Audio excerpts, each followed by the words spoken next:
Pues muy buenos días, estamos aquí en el arranque a punto de llegar a un puente, los que lo pueden aprovechar, y al final del Ramadán. Y a muchas más cosas que nos van a pasar en los próximos días. Hoy vamos a analizar con cierta tranquilidad acontecimientos que están pasando, que son muchos, por cierto, y lo vamos a hacer con Javier Lence, compañero nuestro, amigo, antiguo responsable de esta televisión y diputado autonómico del Grupo Popular. Muy buenos días. ¿Qué hay? Buenos días, José María. Que es la primera vez que viene aquí y no será la última, eso se lo digo yo ya. Le digo lo que le digo a todos los invitados, denos un minuto para hacer un pequeño balance de todo lo acontecido a lo largo de ayer y también un poco pie para todo lo que puede pasar hoy. Por ejemplo, ayer, que todos los medios de comunicación abren con esto, nosotros lo hicimos anoche, la Comisión de Patrimonio decidió no derribar, subrayo esto, no derribar, el muro del Parque Hernández por su valor histórico y artístico. Es un muro que tiene ya encima 104 años.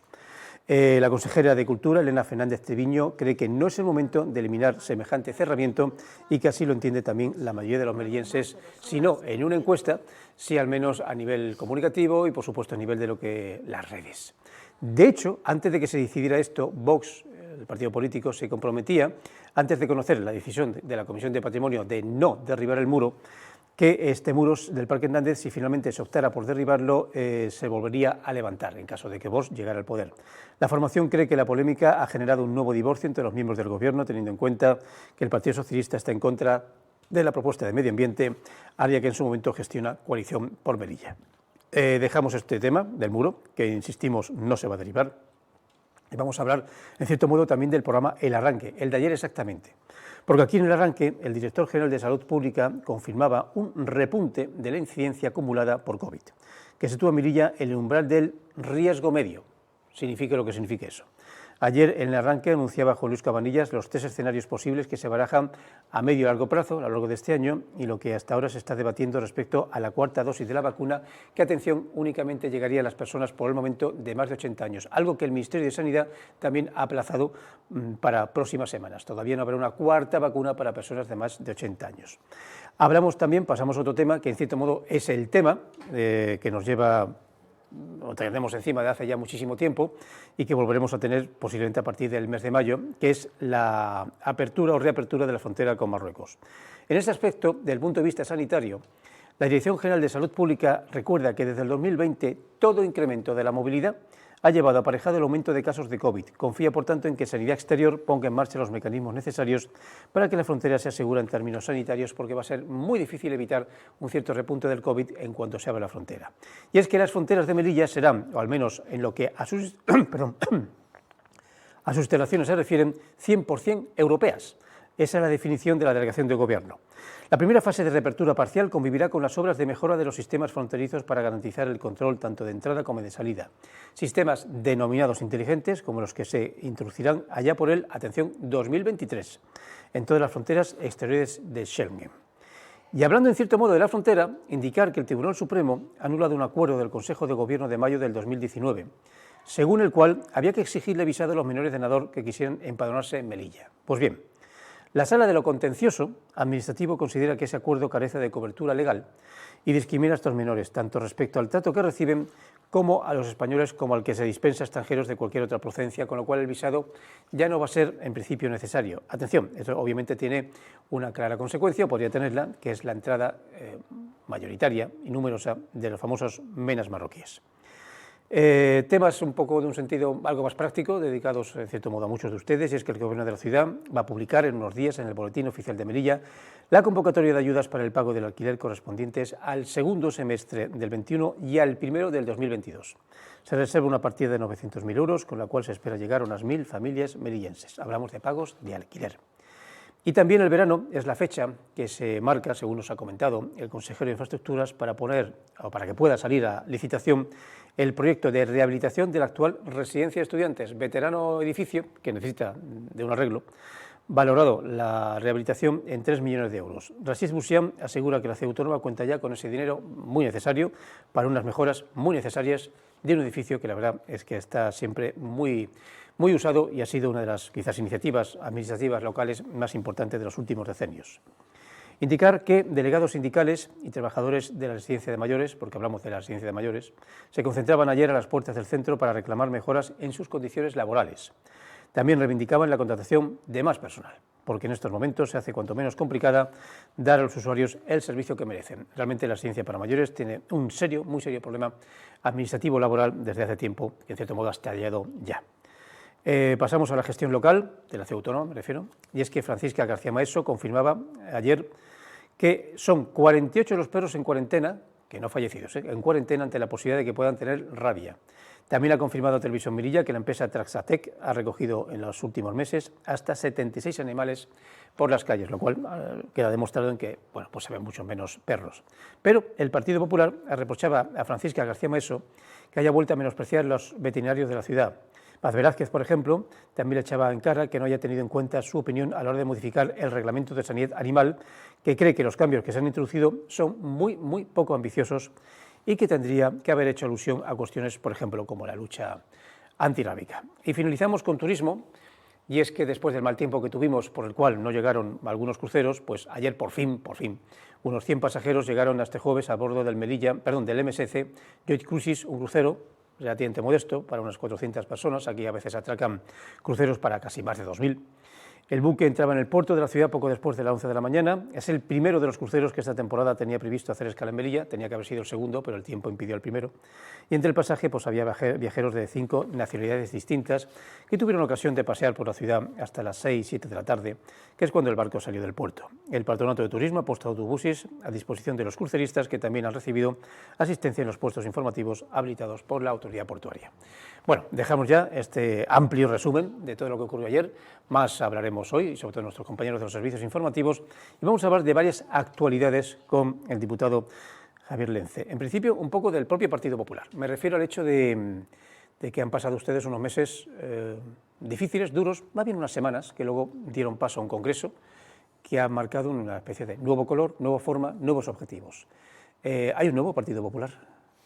No, el Partido Popular sigue siendo el mismo, otra cosa es el liderazgo. El Partido Popular es un partido que tiene sus ideas y principios muy claros, van actualizándose permanentemente con convenciones programáticas, se va actualizando pues, porque si la sociedad evoluciona tiene que evolucionar la principal herramienta que debe de prestar servicios y soluciones a los españoles y por tanto se va actualizando muy a menudo, pero evidentemente los liderazgos y las personas son diferentes, entonces bueno, pues tenemos el mismo Partido Popular con un nuevo liderazgo y con una nueva forma de hacer política. De la crisis instantánea, rápida, casi fulminante, se pasó a un momento de cierta incertidumbre, de esta se pasó a una reunión entre los dirigentes del partido, de esta a un congreso y de esta ya a ese proceso, que no es la primera vez que ocurre en el Partido Popular, de ideas, de poner ideas de cara a un año electoral que se nos viene encima, ya con Andalucía a la vuelta de la esquina y ya con otras autonomías, este año, más bien el que viene, y unas generales que según la normativa creo que sería en octubre, noviembre. Noviembre del 19, noviembre del 23. Más o menos aproximadamente, ¿no? Además que coincidiendo con el semestre de preside España, segundo semestre del 23 preside la Unión Europea. Vale, bueno, se está preparando eso para unas elecciones, se está preparando para ser el partido alternativo, porque aquí habrá muchos nuevos partidos, pero gobernar, lo que es gobernar, siempre está PP-PSOE, PSOE-PP. Sí. Sí, y yo creo que cada vez más se está volviendo a no atomizar tanto el panorama electoral. Podemos tiene techo, entiendo que la izquierda va a pasarlo mal porque no ha gestionado adecuadamente aprovechando que está en el gobierno central, no ha capitalizado nada.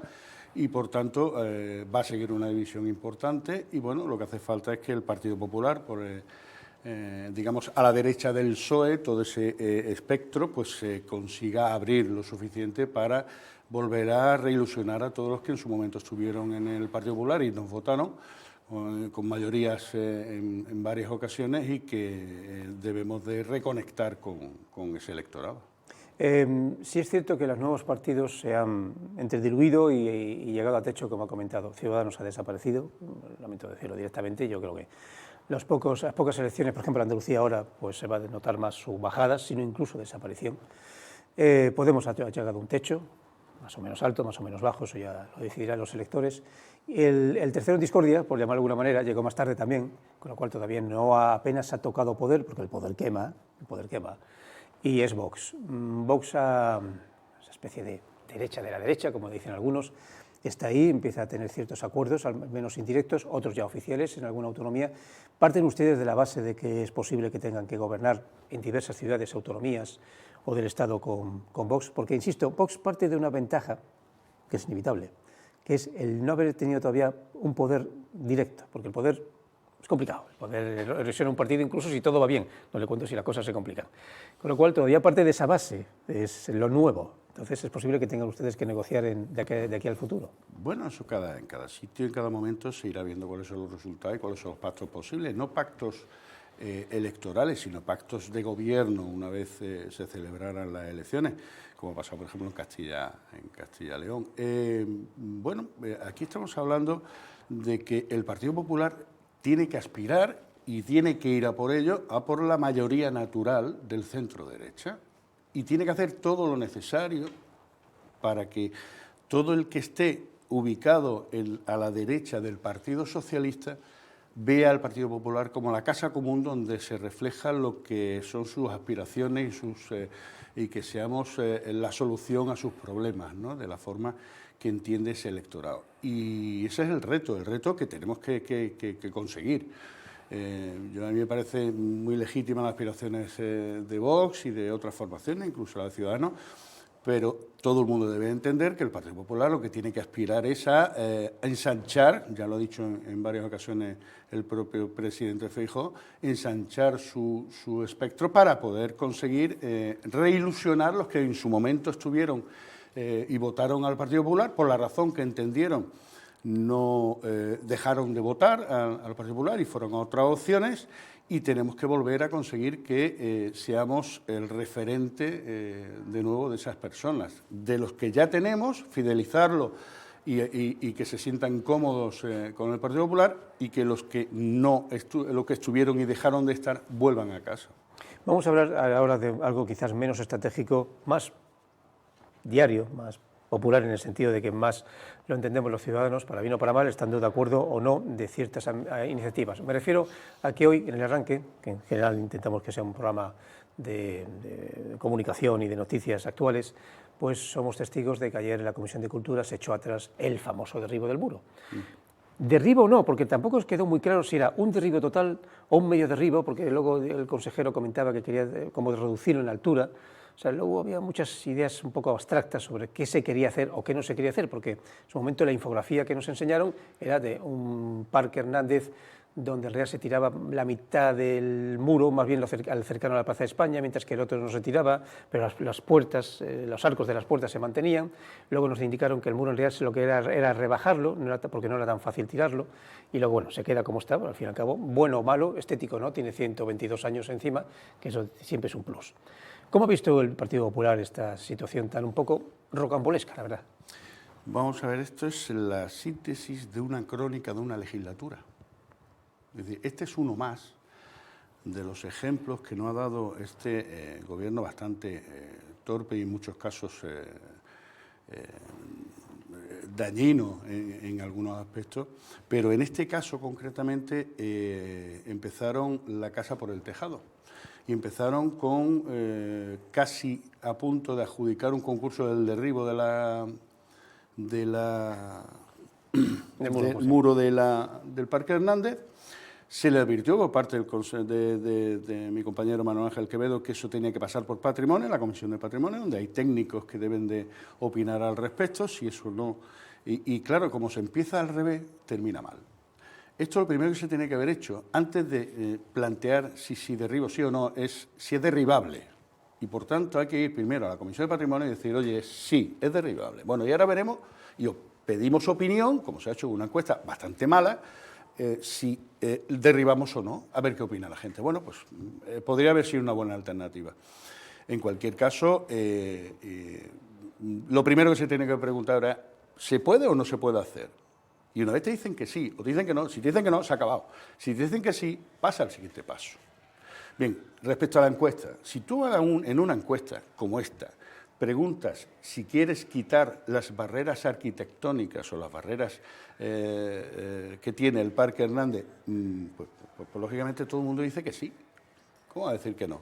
Oiga, que una silla de ruedas, que tiene escalones, que tiene... claro, que quieres derribar todas las barreras de movilidad, ¿vale? Y se pregunta sobre las barreras, no se pregunta, ¿usted es partidaria de que el muro se quite, sí o no? No, eso no se pregunta.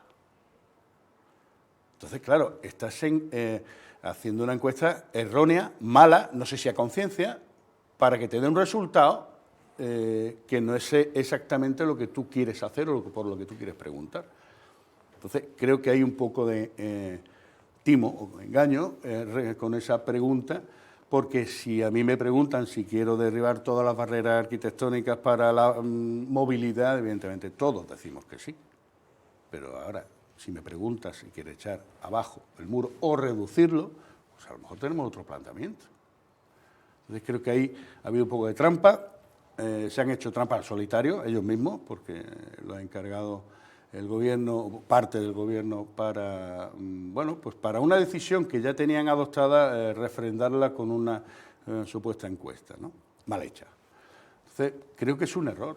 O sea, el error de toda la gestión, pero esto ha pasado con todo, o sea, con Fátima Kaddour, con el tema de la residencia y que luego vienen y le dicen que no, que es al lado de comisaría y le viene Elena Fernández Treviño y le dice que ahí no es viable, que no es posible, porque es un permanente enfrentamiento, improvisación, no hay liderazgo, no hay coordinación entre áreas para poner orden antes de salir y anunciar nada. Es decir, ha anunciado también la propia Fátima Kaddour que lo que estaba previsto al lado de comisaría lo van a poner en el solar que está al lado del ambulatorio, ahí en la explanada de San Lorenzo, colindante. Bueno, pues ese solar está tasado en 12 millones de euros, más la construcción.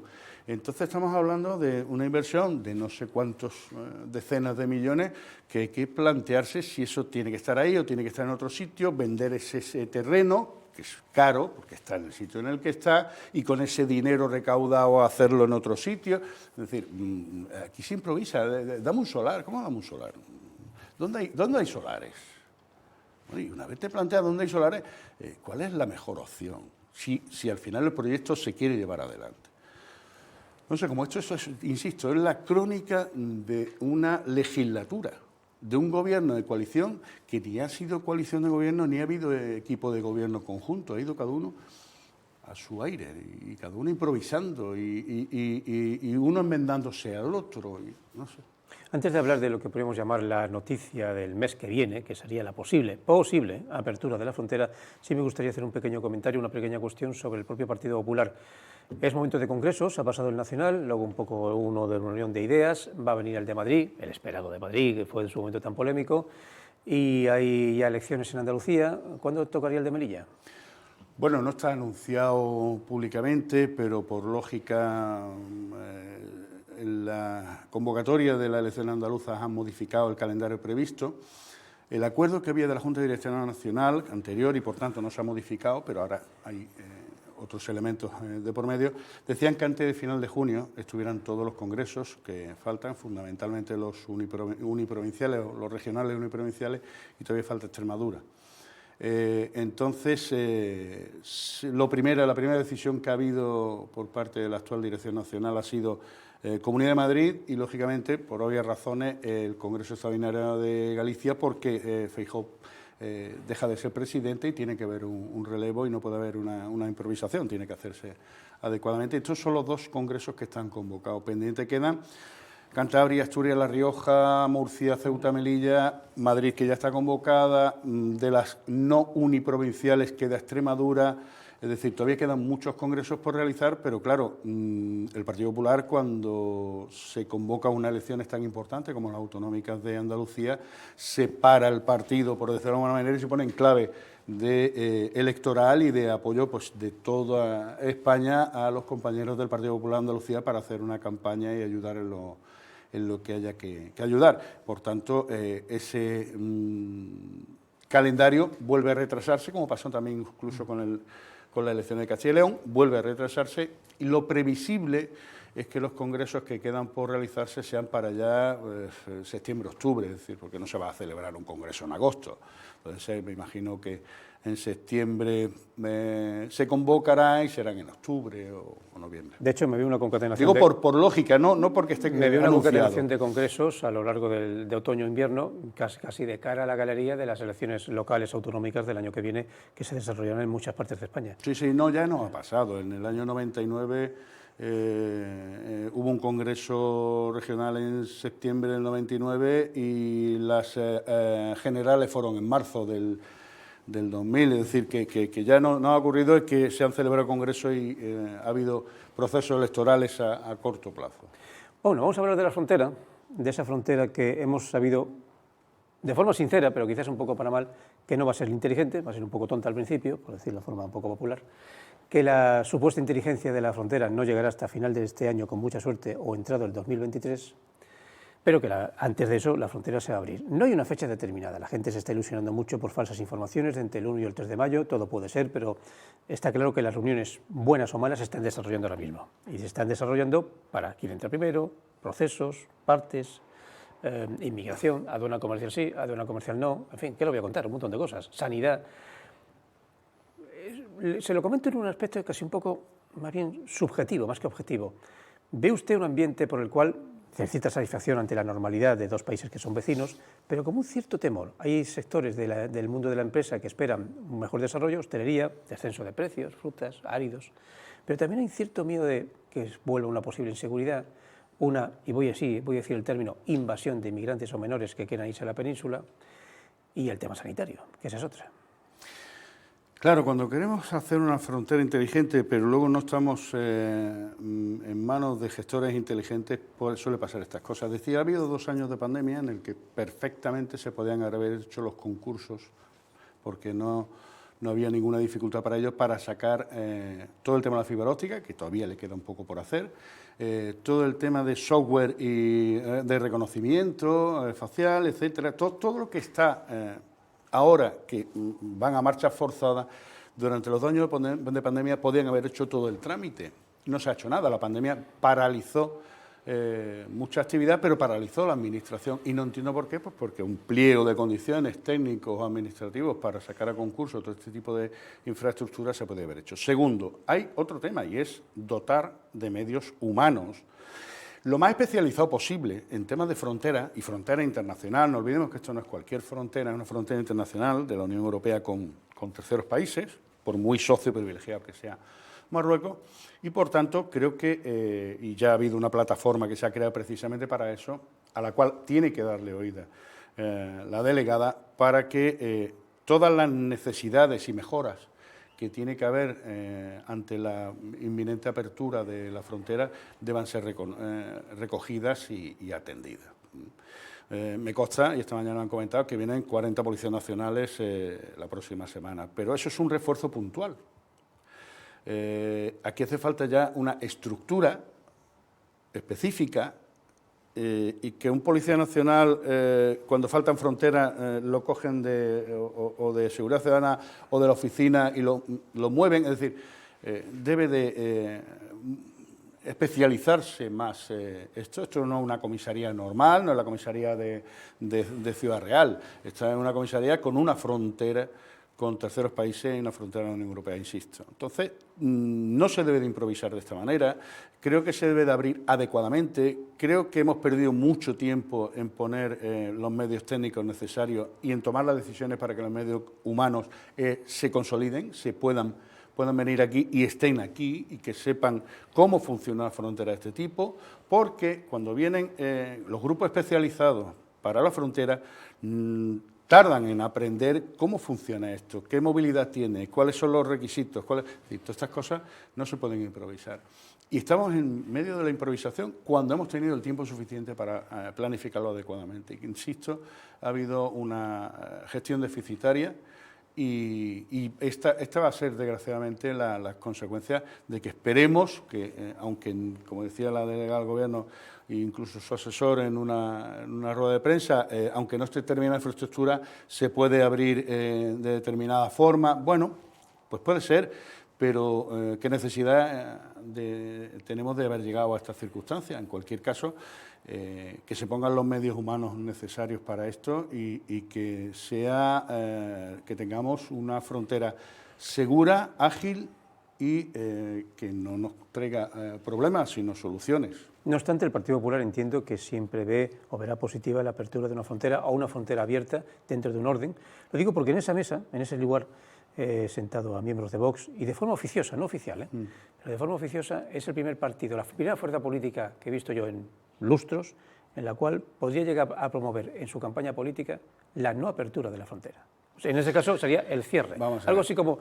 Venían a decirme, es un anacronismo, venía a decirme que si se abre, bien, pero si no se abre, como que mejor. Vamos a ver. Esto es una frontera, como todas las del mundo, que tienen que tener pues unos controles y tienen que tener... es decir, la única frontera cerrada a cal y canto del mundo es Corea del Norte y Corea del Sur. La frontera de México con Estados Unidos es una frontera que está muy filtrada, más o menos filtrada, con más o menos requisitos, en fin, todas están abiertas de aquella manera, quizá también, como decía, la de Argelia con Marruecos, es decir, puntualmente, pero no se trata de precisamente cerrar a cal y canto esta, más que nada porque hay muchas circunstancias, no solo económicas y profesionales, sino también incluso familiares. Hay muchas familias de aquí de Melilla que tienen familiares allí y bueno, esto no es, insisto, no es un país... bueno, no es el mejor de los países, no nos ha tocado otro país, no ha tocado Marruecos. Bueno, pues que lo que hay que hacer es que la vecindad sea una vecindad correcta, de respeto mutuo, que hasta ahora no está ocurriendo, también te lo digo. Otra cosa es la etapa en la que se puede abrir ahora, no lo sé. Pero hasta ahora nosotros hemos respetado a Marruecos mucho más de lo que Marruecos nos ha respetado a nosotros. Y no ha habido plan de igualdad. De hecho, un claro ejemplo es lo que pasó en Ceuta. Eso es una falta de respeto, por no decir una cosa mucho más grave, y que creo que la Unión Europea debe de incidir más. Ya no pido ya del Gobierno central, porque el Gobierno central de Pedro Sánchez espero poco, pero también la Unión Europea tiene que tomar cartas y riendas en el asunto para decir, oye, los flujos migratorios, esa frontera es una frontera Unión Europea, no solo de Melilla y de España, y por tanto aquí hay que empezar a poner las cosas en orden. Estos grupos de trabajo que se han generado para bueno, pues temas de inmigración entre los dos países, creo que debería de haber una tutela importante, porque se están tomando decisiones que afectan no solo a España y a Marruecos, sino al resto de la Unión Europea, porque cualquier ciudadano que pase a Melilla y pase a la península y pase a España, al día siguiente puede estar perfectamente en Bruselas o en Copenhague, ¿no? Es decir, que puede estar en cualquier sitio de la Unión Europea y, por tanto, estas decisiones se tienen que tutelar y estas negociaciones se tienen que tutelar por el bien de todos, de Marruecos y del resto de la Unión Europea. Yo no sé si, en cierto modo, ya pasó una vez, no sé si fue en la administración Rajoy o en la administración Zapatero, ya pasó una vez que Francia paralizó la frontera, el paso con Irún, en Irún, por el gran número de inmigrantes que entraban en España, por múltiples formas, y claro, luego se iban a Francia, y era tan descarada la entrada que un país de la Unión Europea cerró los pasos al otro país de la Unión Europea, y con lo cual se encontraban con otra frontera. No sé si volver a repetirse eso es Schengen. Schengen es el tratado que gestiona y regula que la libre circulación de ciudadanos en toda la Unión Europea. Entonces tiene que haber control y al mismo tiempo tiene que haber legalidad por encima de todo, ¿no? Entonces, claro, por eso nosotros estamos exigiendo que para que entren en España, Unión Europea, pues debemos de volver a eliminar la mayor parte, si no la totalidad, de las diferencias que había en el Tratado de Schengen para el tratamiento de los flujos migratorios de las personas en Ceuta y Melilla. Entonces, ese es precisamente porque el Partido Popular de Melilla sigue defendiendo la aplicación del Schengen aquí. Es un tema de seguridad, es un tema de control y, por tanto, la diferencia está en que el control de Schengen a fecha de hoy, sin modificarse, están en el aeropuerto y en el puerto. Y, por tanto, pueden estar en Melilla. Y nosotros lo que pretendemos con el planteamiento de que se ponga en marcha o se elimine esa... Se lleve la frontera. Se lleve la frontera de allí, Sí. de Marruecos, y sea Marruecos quien tiene que hacer el primer filtro de si esa persona reúne los requisitos para entrar con visado español, que se le da para que entren. Y ellos son los primeros que tienen que controlar que efectivamente cumplen los requisitos, y a partir de ahí la frontera española da la entrada a esa persona de manera regular. Porque no se trata de estar en contra de la inmigración, está en contra de la inmigración irregular, ilegal, porque al final terminan siendo presas estas personas, desgraciadamente, pues de gente que explotan laboralmente porque no pueden regularizar situaciones laborales porque no tienen la documentación en regla, y al final se benefician gente con muy pocos escrúpulos y ellos están sobreexplotados. Eso lo vemos en toda España en cuanto le damos una vuelta. Entonces, se trata también de que los que vengan para trabajar, para colaborar, para ayudar a crecer España, evidentemente, que ellos tengan todos los derechos necesarios y reconocidos porque está regularizado esa inmigración. Don Javier, como ha visto usted en su primera experiencia, el arranque es un programa intenso, no corto, pero el corto tiempo, el relativamente corto tiempo así lo hace parecer, con lo cual le preinvito para otro arranque en los muchos que vamos a tener, porque algo me dice que el programa va a ir ganando fuerza según vaya calentándose el ambiente político, porque aquí sabe que las campañas preelectorales comienzan con mucho tiempo de antelación, si es que no ha comenzado ya. Que lo digo porque para los televidentes las elecciones son en mayo del año que viene, quedan justo un año, así que yo creo que todos están ya en formato preparando lo que pueda pasar. Ha sido un placer que vuelva aquí a su casa, que nos vea, que en cierto modo estas instalaciones fueron creadas un poco bajo su administración, y nada, pues nada, nos volveremos a ver. Muchas gracias, José María. Pues aquí nos despedimos de don Javier Lence, antiguo máximo responsable de esta televisión, diputado del Grupo Popular, y les dejamos, como siempre, con nuestras compañeras del magazine, en un tono quizás un poco más distendido que el nuestro, un poquito así como más fresco, más callejero, aunque hoy el día no invite a ello, y nos despedimos nosotros hasta el lunes que viene, que aquí sí trabajamos el lunes, ¿eh? No tenemos puente, Venga, hasta el lunes.